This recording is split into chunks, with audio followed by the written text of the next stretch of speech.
there would be only two, one master and one apprentice, one to embody the power and one to crave it.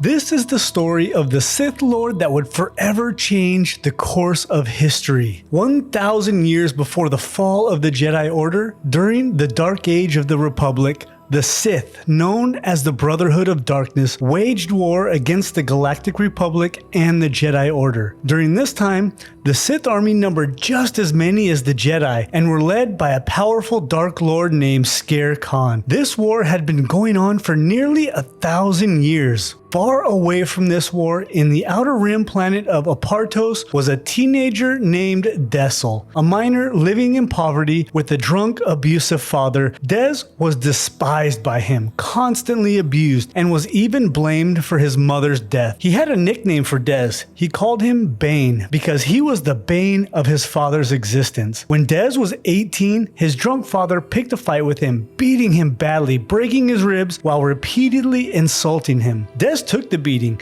and as he lay in bed that night, he dreamt of his father dying. He had a vivid dream, a vision of a giant hand squeezing a heart. When he woke up the next day, his father was dead. It was ruled as a heart attack, dead of natural causes. He was larger than all of his co-workers in the Cortosis mine. One night, Des was playing sabacc against some New Republic soldiers when a fight ensued between him and a New Republic ensign. Outside the bar, the ensign and his fellow soldiers ambushed him. Des killed the ensign with his own vibroblade. With the soldiers no doubt reporting this, he had to escape the planet, but his options were extremely limited, seeing as the Republic would now be after him. Des only had one solution: escape to the one organization where he wouldn't be hunted, the Sith, the Brotherhood of Darkness. With the help of his friend, a Neimoidian named Groshik, he escaped. Once he enlisted with the Brotherhood, he moved up the ranks quickly as part of an elite group called the Gloomwalkers, and with the ascension, gaining respect of his fellow soldiers. During one particular battle, his commander received orders that would have gotten his entire squad killed. The commander feared the Dark Lords, so there was no argument from him. However, Des was fearless. He defied the Dark Lord's orders, orchestrated a mutiny, and ended up winning the battle and saving the lives of his platoon in the process. He was then taken to Korriban to what he thought was going to be a severe punishment from these Dark Lords for his mutiny. The Sith Lord Kopesh sensed him being unusually strong in the Force, and instead of being punished, he was invited to train at the Sith Academy to become one of these Dark Lords. Upon his acceptance, he was asked to choose a new name, one that would separate himself from his old life, but instead he chose the nickname that tied him directly to the hatred of his father,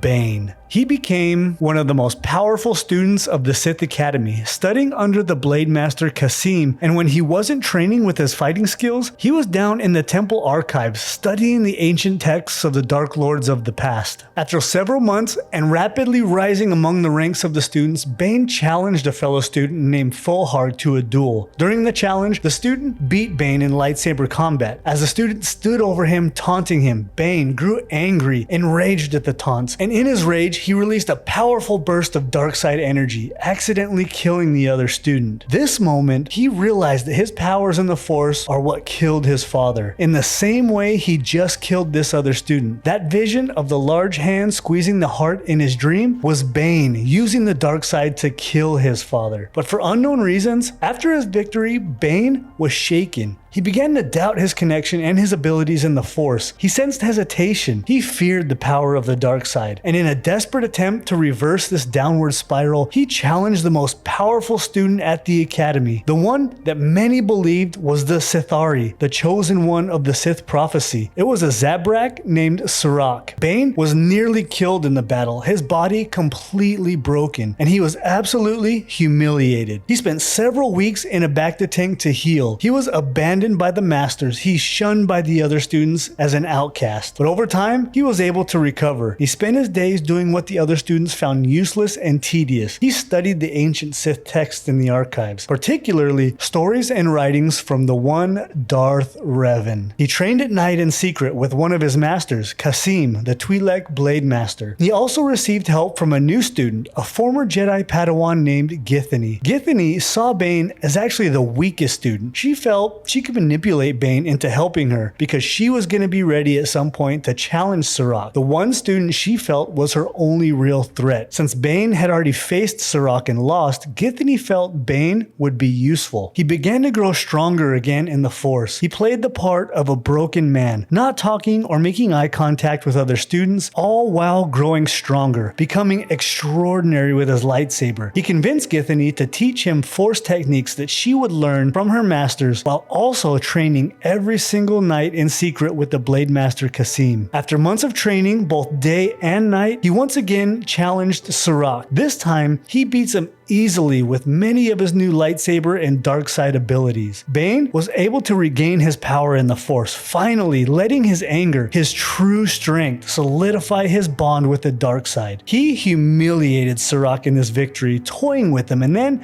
sending him to the medical wing with some really serious injuries. After this battle, Kasim gave Bane his own master's lightsaber. Kasim had actually taken this from his master after he killed him in a duel. Bane then went to see the headmaster of the academy, a dark lord named Cordis. Cordis told Bane that he knew about his secret training with Githany and forbade him to see her again, as well as being banned from the Sith archives. Enraged, Bane left the academy and traveled across the barren wastelands of Korriban to the Valley of the Dark Lords. Throughout his studies in the archives, he had already begun to question the direction of the Brotherhood and that its philosophy was flawed. The leader, Shere Khan, even forbid the use of the title Darth, as it would only encourage infighting and treachery that nearly destroyed the Sith thousands of years earlier. In the Valley of the Dark Lords, Bane searched the tombs of the long-dead Sith Lords, finding neither their spirits nor any holocrons of knowledge. He took this as a sign that the Brotherhood was judged to be unworthy, and that Shere Khan placed the greater good of the Order above the dark side of the Force itself. After 2 weeks of searching and nearly dying of starvation and dehydration, he returned to the academy to learn that Lord Khan had granted the title of Dark Lords to all of the students and that they would be joining him on the planet Ruusan, where they were locked in battle with the Jedi's Army of Light. Githany led Bane into the archives, where he was ambushed by Sirach and another student. Bane, without his lightsaber, fought back, seemingly betrayed by Githany, but I think she had second thoughts about her betrayal because she secretly brought along his lightsaber, and as they were fighting, she gave it back to him so he could fight Sirach and the other student. Bane was able to defeat the students, and while Sirach begs for his life on his knees, he said if Bane would spare him, he would serve, and serve him well. Bane looks down as Sirach is on his knees and says, "Those who ask for mercy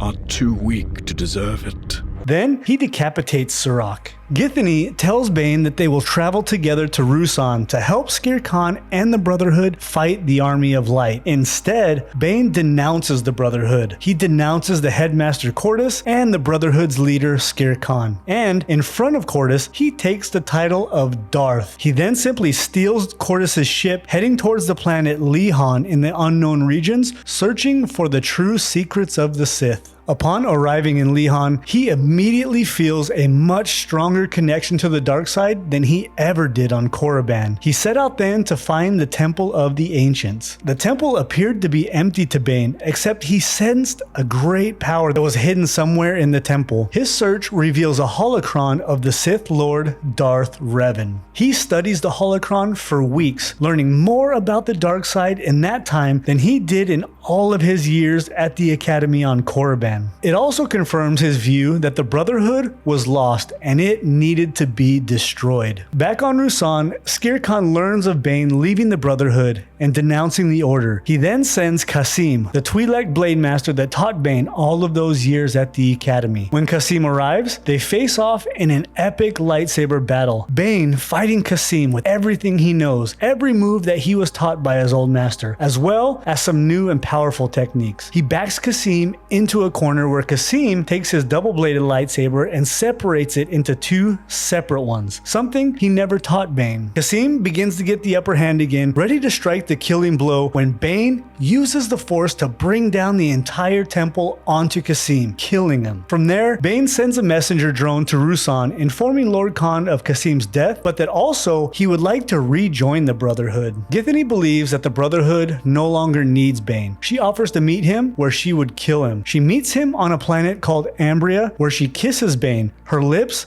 containing a powerful poison called Synox. Bane is barely able to survive with the reluctant help of a local healer named Caleb, but only after Bane threatens to torture his daughter. Once he's fully healed, he heads back to Ruusan where he reveals himself to the Brotherhood. Both Githany and Shere Khan are absolutely shocked that Bane is still alive. Bane mocks them for being cowards and weak. Now it's time for Bane to destroy the Brotherhood. He uses his power in the dark side to reach into the mind of Shere Khan and convince him to use an ancient Sith ritual, a powerful secret he learned from the holocron of Darth Revan called the Thought Bomb. This would destroy the entire Jedi Order. The Thought Bomb requires the unification of all of the Sith Lords in the Brotherhood. This ritual would unleash the full volatility of the dark side. When it's detonated, the bomb would annihilate all of the Force-sensitive beings in its blast radius. It would absorb their fragmented souls into a swirling vortex of perpetual torment that resolved into an orb of silver iridescence. Shere Khan was convinced that he and the other Sith Lords could survive the bomb and kill all of the Jedi at the same time. He lured them into a system of caves where him and all of the Dark Lords in the Brotherhood began their ritual. The Jedi were unable to stop the ritual, and as it was detonated,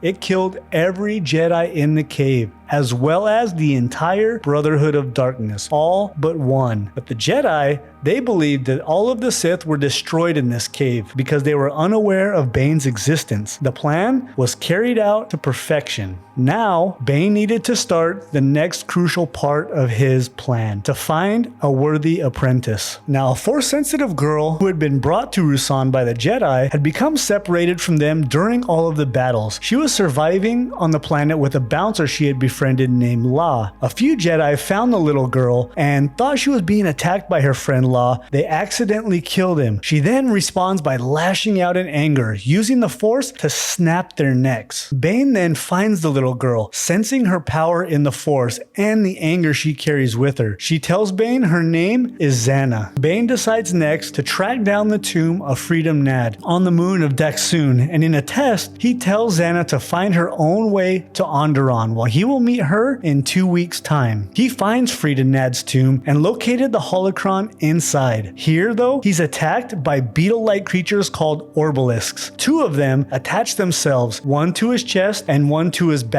They were impossible to remove. They began to multiply all over his body. They kept Bane in a consistent state of pain, but the shells of these Orbalisks were also impenetrable. Not even a lightsaber could break them. They essentially gave Bane a suit of armor that both protected him and they also enhanced his powers in the Force. He could heal himself, he could fuel his rage, and he could even increase his power in battle. But these Orbalisks couldn't be removed without killing Bane. He even had to make a mask similar to a cage to protect his face from the Orbalisks, because eventually they would grow over his nose, his eyes, and his mouth, completely smothering him. He leaves Daxun and eventually arrives on Onderon to find Zannah has made it, passing her first test. His first lesson to her, the Sith Code.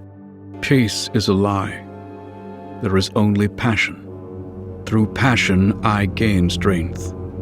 Through strength, I gain power. Through power, I gain victory. Through victory, my chains are broken. As the training began, Bane found all of the accounts of the Dark Lord Cordus he had kept hidden. He then built a network of spies and information dealers that would gather ancient Sith artifacts and secrets. The plan was to eventually destroy the Jedi and take control of the galaxy, but not through war and armies, but through patience, planning, and political scheming. Bane taught Zannah the ways of the dark side and the rule of 2. Instead of many, there would be only 2. One master and one apprentice. One to embody the power and one to crave it. He trained Xana for over a decade. He started to think that she was content just staying his apprentice. In turn, he began searching for another option. He sought the secrets of Darth and Dedu, who had seemingly lived for centuries through the dark side of the Force. He eventually found Endedu's holocron on the planet Prakith and was able to learn about the secret of essence transfer. This involved transferring his spirit into another's body or an object. He felt he had the willpower to accomplish this. He began to wonder also about the Orbalisk armor. Maybe it was holding him back, and during a fight with some Jedi on Tython, Bane was injured and the Orbalisks released a poison into his body. Xana took Bane to Ambria to find that same healer named Caleb to begin a dangerous and seemingly futile process of removing the Orbalisks from Bane's body, as well as to cure him from the poison they released. A few days later, Bane woke, fully healed and free of the Orbalisk's armor. But unknown to Bane, Xana was secretly preparing to challenge him, revealing her desire to become the Sith Master. On the planet Ambria, they engaged in a lightsaber battle. Bane and his powerful Form 5 technique against the smaller Xana and her more elegant Form 3. It was an epic battle of both lightsabers and the knowledge of the dark side. But Xana created dark side tendrils, manifestations of dark side energy in a form of serpentine tentacles that rose from a black mist on the ground and instantly vaporizes one of Bane's arms. In a fury, Bane releases his consciousness in an attempt to take control of Xana's body. The two Sith battle, matching wills, trying to push each other into the great void from which there was no return. Xana finally triumphs, but Bane had succeeded in leaving just a small part of him inside of her. For nearly 1,000 years, the Sith stayed hidden, plotting and laying the groundwork to one day take over the galaxy. During the Clone Wars, Yoda travels to the Valley of the Dark Lords and visits Darth Bane's tomb during his trial to learn how to become a Force ghost. Click here to see that video, and may the Force be with you.